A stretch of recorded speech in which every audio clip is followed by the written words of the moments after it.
lagi bersama Ibu Rismaya. Kita akan belajar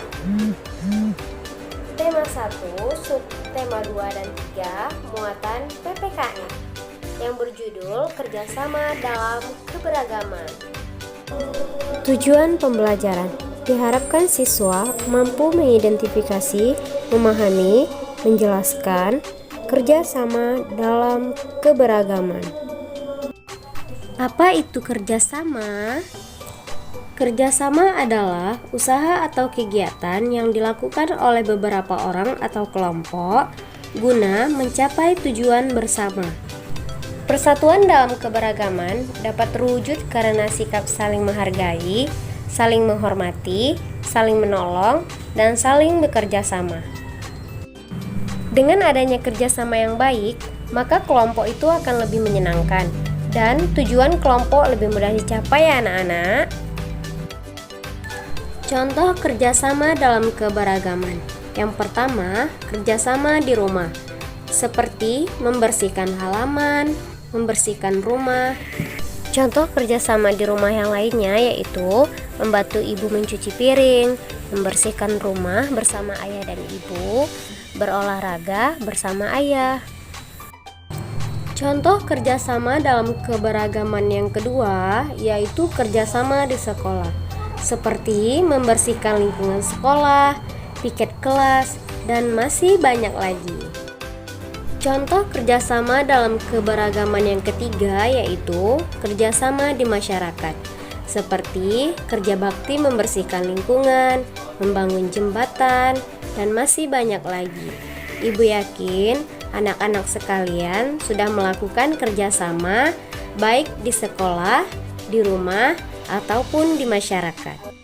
Manfaat kerjasama: memupuk rasa persatuan dan kesatuan, pekerjaan menjadi cepat selesai, memupuk rasa persaudaraan, terciptanya suasana aman, tertib dan tentram, memupuk rasa tolong-menolong. Sikap yang harus kita kembangkan dalam keberagaman supaya kita bisa bekerja sama, yaitu bahu-membahu membangun desa, saling tolong-menolong, sikap toleransi, dan saling mendukung antar warga masyarakat. Hal-hal yang dapat menghambat kerjasama. Yang pertama, tidak mau berbagi ide dan pikiran. Yang kedua, tidak mau mendengarkan pendapat orang lain. Yang ketiga, berburuk sangka kepada orang lain. Yang keempat, ingin menang sendiri atau egois. Dan yang terakhir, sifat keras kepala. Permainan tradisional. Keragaman permainan tradisional di Indonesia. Indonesia kaya akan keragaman permainan tradisional. Permainan tradisional ada yang dimainkan perorangan dan ada juga yang dimainkan berkelompok. Permainan tradisional perorangan seperti 1. Engklek. Engklek merupakan permainan berjalan atau melompat dengan menggunakan satu kaki pada bidang datar dengan peraturan yang disepakati oleh para pemainnya. Yang kedua yaitu engrang. Engrang adalah jangkungan atau galah atau tongkat yang digunakan seseorang agar bisa berdiri dalam jarak tertentu di atas tanah. Permainan yang ketiga yaitu gasing.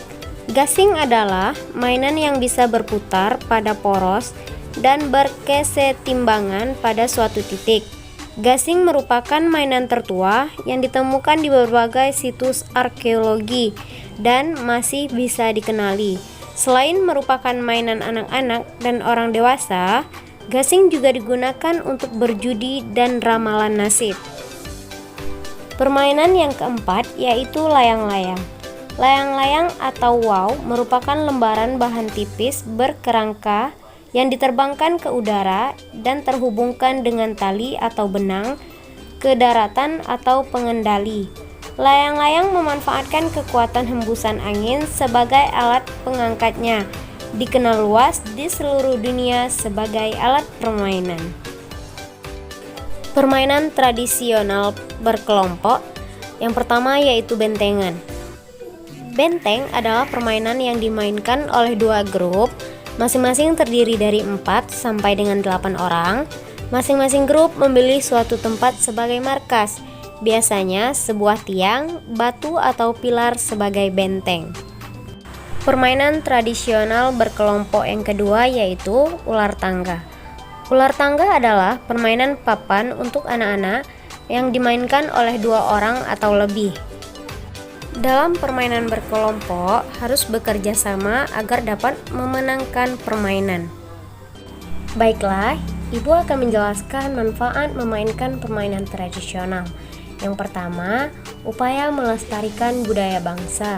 Yang kedua, melatih kerjasama. Yang ketiga, menyehatkan badan.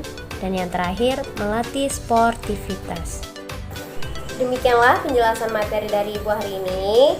Semoga apa yang Ibu berikan kepada kalian bisa ditangkap, bisa dimengerti dan dipahami ya anak-anak. Jangan lupa belajar, jaga kesehatan, tetap semangat sekolahnya ya. Demikianlah Ibu akhiri. Wassalamualaikum warahmatullahi wabarakatuh.